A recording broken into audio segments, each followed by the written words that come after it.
اور عام طور پہ انسان دنیا میں آتا ہے تو معاش اس کی بڑی فکر بن جاتی، معاش اس کی بڑی فکر بن جاتی ہے، اور بس اوقات اس معاش کی خاطر اپنا دین بھی قربان کر دیتا ہے، اپنی عزت بھی قربان کر دیتا ہے، اپنا شرم و حیا بھی قربان کر دیتا ہے، اپنا حسب نسب بھی قربان کر دیتا ہے، اپنی خاندانی زندگی کی قدریں بھی قربان کر۔ معاش یہ ایسا بت ہے کہ اس بت پر ہر چیز قربان، ہاں، عزت قربان، ایمان قربان، دین قربان، قدریں قربان، اخلاقیات قربان۔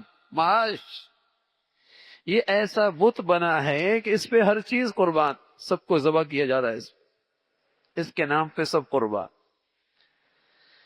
تو یہ ایک بڑی ضرورت ہے زندگی کی، معاش۔ تو اللہ کریم کرے پرہیزگار بنو گے، وَيَرْزُقْهُ مِنْ حَيْثُ لَا يَحْتَسِبْ، تمہیں رزق وہاں سے پہنچاؤں گا کہ تمہارا گمان بھی نہیں ہوگا۔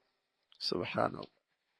بھائی اللہ بھی سچے ہیں، اللہ کا قرآن بھی سچا ہے، کسی تجربے کی بات نہیں ہے کہ تجربہ غلط بھی ہو سکتا ہے، کسی بزرگ کا تجربہ نہیں ہے، کسی انسان کا تجربہ نہیں ہے کہ میاں ایسا کرو گے یہ نتیجہ آئے گا، یہ تجربہ نہیں ہے، یہ وحی ہے، یہ اللہ اور اللہ کی بات ہے، اللہ کے کلام کی بات ہے کہ پرہیزگار بنو گے اللہ تمہارا معاش کا مسئلہ حل کر دیں، تمہیں وہاں سے دیں گے کہ تمہارے وہم و گمان بھی نہیں ہوگا۔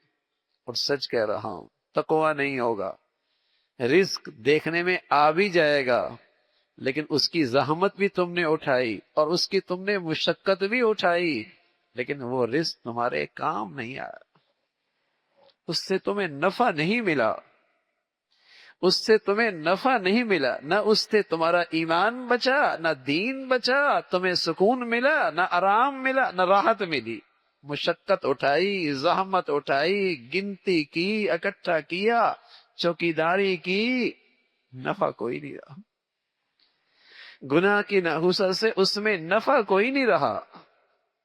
لیکن سبحان اللہ، تقوی، پرہیزگاری یہ ایسا نسخہ ہے، مشکلیں آسان اور اللہ کے خزانوں سے ملنے والا رزق بڑا مبارک ہے۔ وَيَرْزُقُهُ مِنْ حَيْثُ لَا يَحْتَسِبْ۔ اللہ پہ بھروسہ کیجئے، اللہ پہ اعتماد کیجئے، وہ اللہ تمہیں کافی ہوگا۔ اللہ اپنی ذات پہ صحیح یقین نصیب فرمائے، اعتماد نصیب فرمائے۔